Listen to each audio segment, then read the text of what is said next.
Pour une première à l'extérieur, les 3 ministres des Affaires étrangères de l'AES, Alliance des États du Sahel, sont ensemble dans cette interview sur la défense et la sécurité de l'AES. Ils expliquent quel impact ça a sur l'Afrique et affirment que la France n'a plus aucun pouvoir dans l'AES. Écoutez.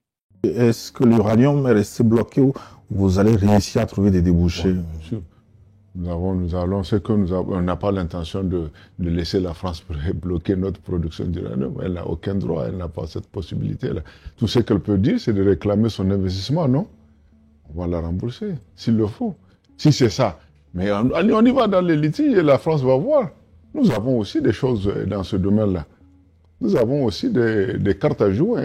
C'est fini ça là où on vient. Non, on ne nous impose plus rien maintenant. Les bonnes décisions, les décisions du Niger sont prises au Niger par les Nigériens, dans l'intérêt du Niger et sur le territoire nigérien.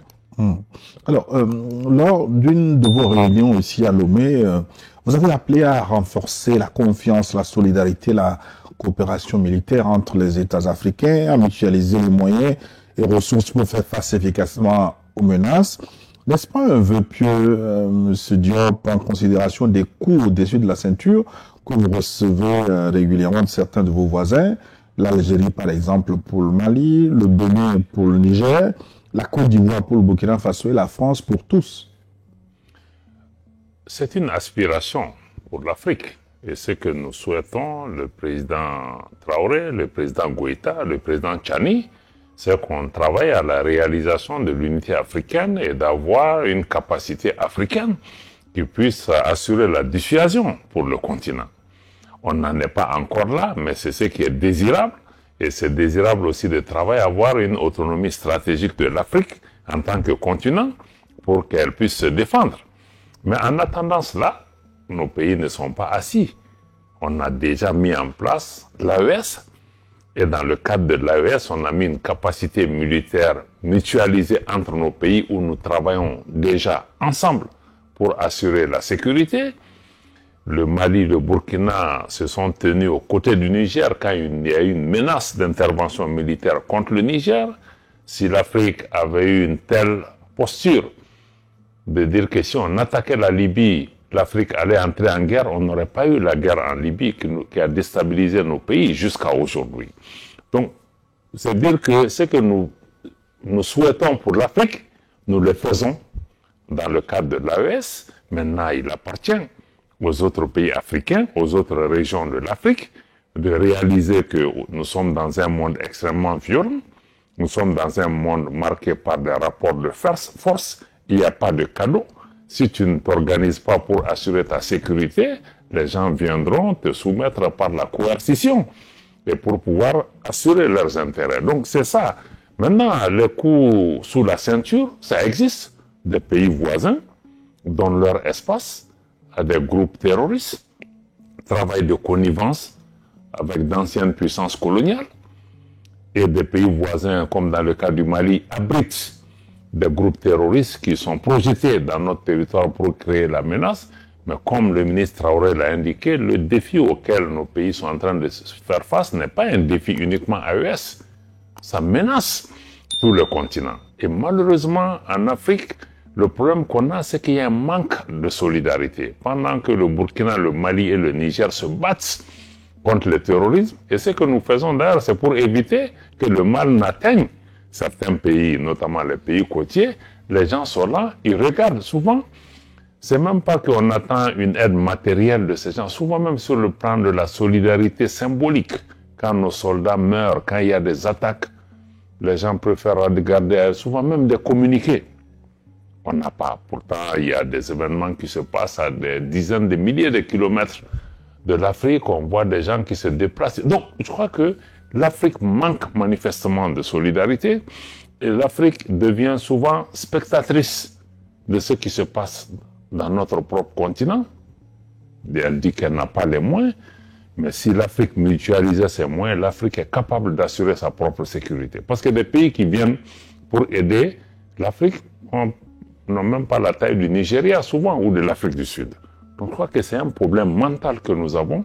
Nous ne réalisons pas, nous ne nous valorisons pas, nous ne pensons pas que nous avons la capacité. Et tous ceux qui viennent nous aider, en réalité, n'ont pas intérêt à ce que l'Afrique puisse assurer sa sécurité. Parce que assurer sa sécurité aussi, c'est pour pouvoir protéger nos ressources naturelles, ce que nous avons, dont les autres ont besoin. Donc, personne ne viendra faire cadeau. L'AES est venue à la réalisation que nous ne pouvons compter sur nous-mêmes. Et l'Afrique doit apprendre à compter sur elle-même.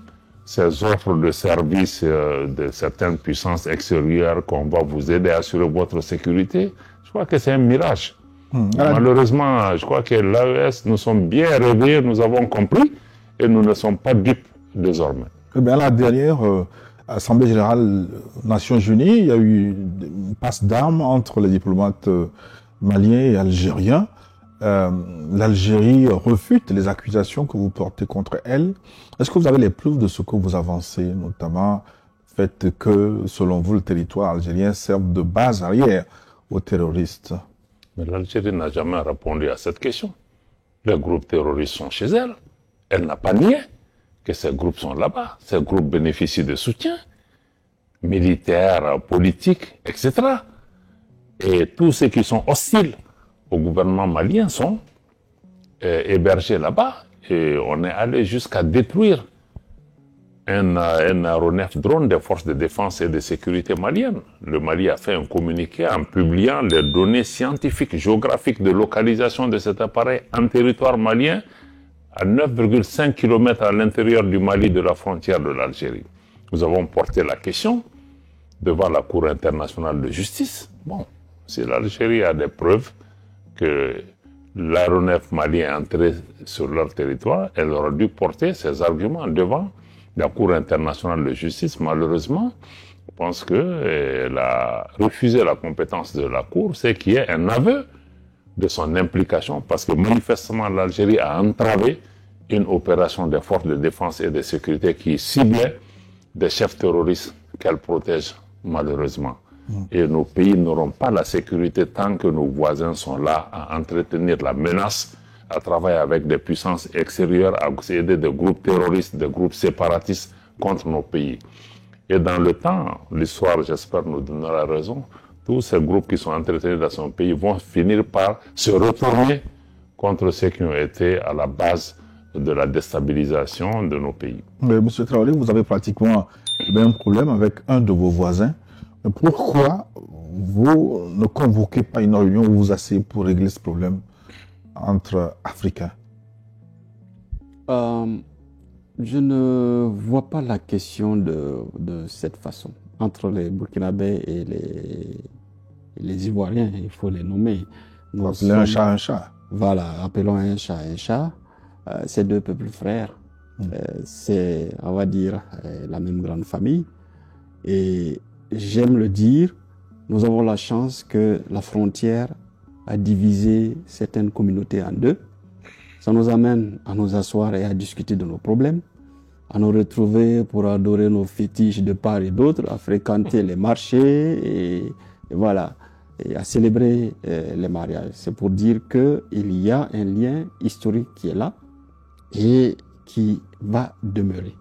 Naturellement, il y a des difficultés politiques au sommet, là aussi, il faut le reconnaître, et qui d'ailleurs transparaissent sur plusieurs situations. Vous avez suivi la question de la présidence du Conseil des ministres de l'UEMOA, je pense qu'on l'abordait tantôt. Tout à fait. Je dirais que même à ce niveau, on n'était pas surpris, parce que si vous avez souvenance, lorsque la CEDEAO avait pris les premières sanctions contre le Mali et qu'elle a improvisé de nouvelles sanctions, l'UEMOA a été instrumentalisé pour confiner financièrement le Mali. Et l'UEMOA a encore enfoncé le clou quand il s'agissait du Niger.